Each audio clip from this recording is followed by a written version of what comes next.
যেটিকে আসলে দেখেন কি একটি জায়গা, কি জায়গা ডিবি কার্যালয়ের। এই আসলে যারা সেনাবাহিনীর পক্ষ থেকে কিন্তু খোঁজা হচ্ছে, দেখেন সিস্টেমটা কি।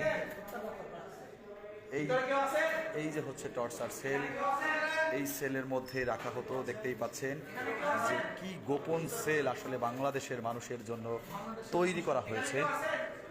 এই মুহূর্তে কিন্তু সেনাবাহিনীর যে চৌকস টিম তারা কিন্তু আসলে একদমই, দেখতেই পাচ্ছেন একটি বইও, এটি হচ্ছে সেল, যদি দেখাই এটি হচ্ছে সেল। দেখতেই পাচ্ছেন যে কিভাবে এই সেলের মধ্যে রাখা হতো এবং দর্শক একটি বইও রয়েছে, এখানে একটি বইও রয়েছে। জি, আমরা যদি একটু বলি, জি এখানে আসলে হেফাজত ইসলামের যে নেতাকর্মীদের একটি মানে একটি চিন্তা থেকে যে যদি কেউ এই মুহূর্তে ডিবি কার্যালয় বা কাউন্টার টেরিজমে পার্সোনাল সেলে যদি এই সেলে যদি আটকা থাকে, না খেয়ে মারা যাবে, সেই জন্যই কিন্তু এটি খোলা হয়েছে, না খেয়ে যাতে কেউ না মারা যায়। এই মুহূর্তে দেখতেই পাচ্ছেন যে আসলে কি একটি পরিস্থিতি, যে যদি সপ্তম তলায়, যদিও আমি কখনোই কিন্তু আসা হয়নি, তুমি নাও ছবি নাও, সরকার না এভাবে নাও, আসলে কখনোই কিন্তু আমার আশা হয়নি। এবং আমার মনে হয় যে সকল তারাও এমন কোনো কিছু এখানে একটু চেক করেন তো। এই যে একজন একটি কিন্তু মাদ্রাসার ছাত্রদের যে পাজামা সেটা কিন্তু দেখা যাচ্ছে, দেখতেই পাচ্ছেন, সেটা কিন্তু একদমই দেখা যাচ্ছে এই মুহূর্তে। এবং বই, কোরআন, দেখেন বই, এবং আপেলটি তাজা আপেল, একটি আপেল আমরা পেয়েছি এই ছেলের মধ্যে। দেখতেই পাচ্ছেন যে আপেলটি কিন্তু তাজা, একদমই আপেলটি তাজা রয়েছে। একটি এবং কোরআন এবং হাদিসের বই, কোরআন এবং হাদিসের বই রয়েছে। আসলে যে যে সেল, আসলে এই সেল সম্পর্কে যদি আপনারা না দেখতেন এতদিনে, একটি বোঝার কোনো উপায় নেই। এখানে যদি কোনো মানুষকে এনে রাখা হয়, যদি কাউকে এনে রাখা হয় কোনোভাবেই, আসলে কেউ আছে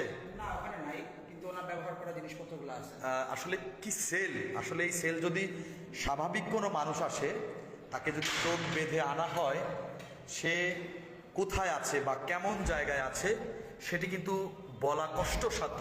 কারো যদি চোখ বেঁধে এখানে আনা হয়, সেক্ষেত্রে কখনোই কিন্তু এটা বোঝা সম্ভব না যে কোথায় আছে। আপনাদেরকে দেখানোর চেষ্টা করছি যে সেলগুলো, কাউন্টার টেরিজমের যে সেলগুলা আপনারা দেখতেই পাচ্ছেন যে আসলে যদিও সেনাবাহিনীর লেফটেন্যান্ট কর্নেল রেজওয়ানের নেতৃত্বেই কিন্তু এখানে আসলে আসা হয়েছে, তবে এই সেলের মধ্যে কাউকে রাখা হয়েছিল কিনা সেটি কিন্তু সম্ভব, মানে আমাদের যারা হেফাজত ইসলামের নেতাকর্মী রয়েছেন তাদের চিন্তা ছিল যদি কেউ এটার মধ্যে থেকে যায়, কোনো রেকর্ড টানবা না, না, হ্যাঁ, যদি কেউ থেকে যায় সেক্ষেত্রে কিন্তু না খেয়ে মারা যাবে, সেই চিন্তা থেকে কিন্তু আসলে কি জিনিস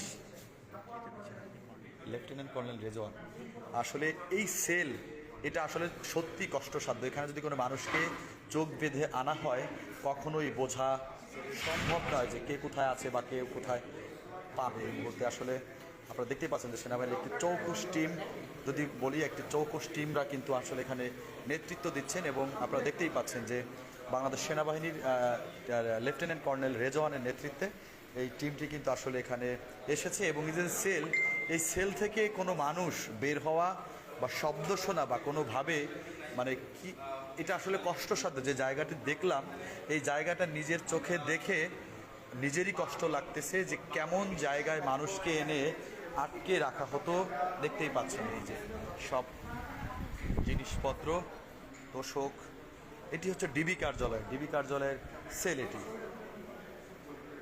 ডিবি কার্যালয়ের সেল। এটি যদি আপনাদেরকে, যেহেতু আমরা দেখাচ্ছি লাইভে সরাসরি, অনেক মানুষ যুক্ত হয়েছেন আমাদের সাথে, শুধুমাত্র এটি বাংলাদেশ সেনাবাহিনীরকে দিয়েই সম্ভব, বাংলাদেশ সেনাবাহিনীর নেতৃত্বেই আসলে কিন্তু এই কাজটি করা সম্ভব হয়েছে।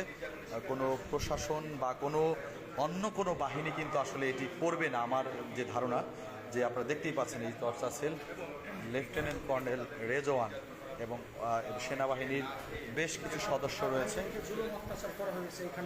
এই দেখতেই পাচ্ছেন আপনারা।